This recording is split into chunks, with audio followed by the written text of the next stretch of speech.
समीन आज जुल्फ़कार अली भुट्टो की ज़िंदगी के दो नायाब हवाले हैं। पहला मुनफरिद ज़िक्र ये है कि आगा शोरिश काश्मीरी जो भुट्टो साहब के इंतहाई करीबी दोस्त रहे, मगर जुल्फ़कार अली भुट्टो उनके जनाजे में क्यों शरीक ना हुए और चीन क्यों चले गए थे। और दूसरा वाक़या 2007 में बेनज़ीर भुट्टो के जलसे में नंगे पाँव पैदल चलने वाले शख्स के पीछे असल कहानी क्या थी। समीन आगा शोरिश कश्मीरी एक दिन भुट्टो साहब के पास गए तो भुट्टो मरहूम ने कहा, ऑक्सफोर्ड यूनिवर्सिटी में मेरी लड़की और लड़का दोनों पढ़ते हैं, आप भी अपनी लड़की और लड़के को भेज दो, हुकूमत वजीफ़ा देगी। शोरिश कश्मीरी ने कहा, मैं मशरकी तर्ज का आदमी हूँ, मगरबी तहजीब में औलाद को भेजकर ख़राब नहीं करना चाहता। तो भुट्टो मरहूम ने कहा, चलो शादमान कॉलोनी लाहौर में 2 प्लाट पड़े हैं, तुम कम रेट पर हुकूमत से खरीद लो और एक को बेचकर अपना प्लाट बना लो। तो शोरिश कश्मीरी ने जवाब दिया, जनाब सर छुपाने के लिए जगह मौजूद है, मैं कोठी नहीं बनाना चाहता। शोरिश कश्मीरी अपने घर वापस आए और सारा किस्सा अपनी बेटी को सुना दिया। तो बेटी ने कहा कि अबू भुट्टो साहब प्लाट दे रहे थे, ले लेते, सरकारी ज़मीन है, हम पैसे जमा करा देते हैं, बात सिर्फ इतनी है कि वो कोई और ले जाएगा, बस हमें रियायत ही मिल जाती, आपने हमारे मुस्तकबिल के साथ ज़्यादती की है।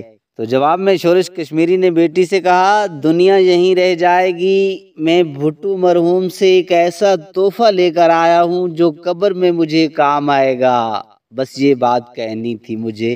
तहरीक ख़त्म नबूवत के अकाबरीन भुट्टो मरहूम और शोरिश कश्मीरी के दरमियान की गुफ्तगू से बिल्कुल ही लाइल्म थे। कुछ ही दिनों बाद शोरिश कश्मीरी बीमार हुए और इंतकाल फरमा गए। जनाजे में हज़रत मुफ्ती महमूद साहब, मौलाना ग़ुलाम गौस हज़ारवी, मुस्तफ़ा कर, कौसर नियाज़ी, मेराज खालिद, हफीज़ पीरज़ादा और दीगर हज़रात शरीक हुए। हज़ारों को इज्तिमा था, मजमा सारा हैरान था, क्योंकि भुट्टो मरहूम और शोरिश कश्मीरी का काफ़ी दोस्ताना ताल्लुक़ था, मगर फिर भी भुट्टो साहब जनाजे में शरीक नहीं हुए। उनके इंतकाल के दूसरे दिन ही भुट्टो मरहूम चीन चले गए। 5 रोज़ा दौरे के बाद जब वापस आए तो एक रात पिंडी में रहे, दूसरे दिन लाहौर आए और शोरिश कश्मीरी की कब्र पर हाज़री दी, फातिहा ख़ानी की और शोरिश कश्मीरी के घर भी ताज़ियत के लिए गए। भुट्टो मरहूम ने ताज़ियत के दौरान कहा कि जनरल अब्दुल आला और जनरल ज़फ़र चौधरी कादियानी हैं। शोरिश कश्मीरी ने मेरे पास आकर कहा, आप मेरे बच्चों को ऑक्सफोर्ड यूनिवर्सिटी ना भिजवाएं और प्लाट भी मुझे ना दें, बस इन 2 कादियानियों को हटा दें, यही तोहफा मैं आपसे लेने आया हूँ।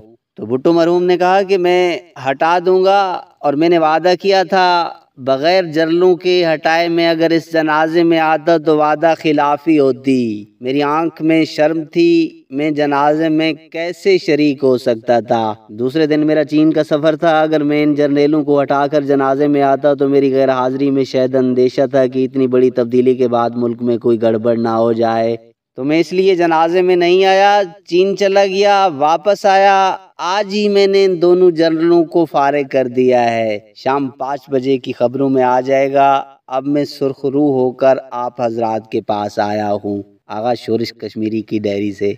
समीन दूसरा वाक़या ये है कि 18 अक्टूबर 2007 को जब मोहतरमा बेनज़ीर भुट्टो 8 साल के बाद वतन वापस आई तो कराची में उनका इस्तकबाल करने के लिए आने वाले इंसानी समंदर में एक शख्स ऐसा भी था जो नंगे पाँव चल रहा था।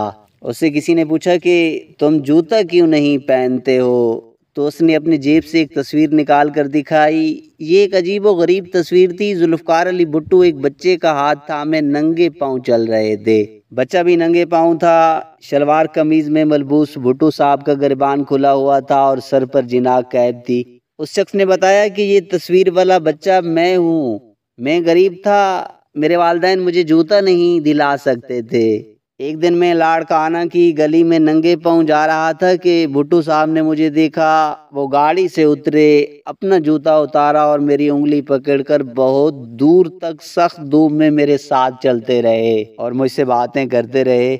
आज मैं उनकी बेटी के इस्तकबाल के लिए आया हूँ तो मैं समझता हूँ कि मुझे जूते नहीं पहनने चाहिए। मैं जब भी नंगे पाँव चलता हूँ तो मुझे ऐसे महसूस होता है कि शहीद भुट्टो मेरे साथ चल रहे हैं। समीन आप भी इस वीडियो के बारे में एक कमेंट ज़रूर दीजिएगा।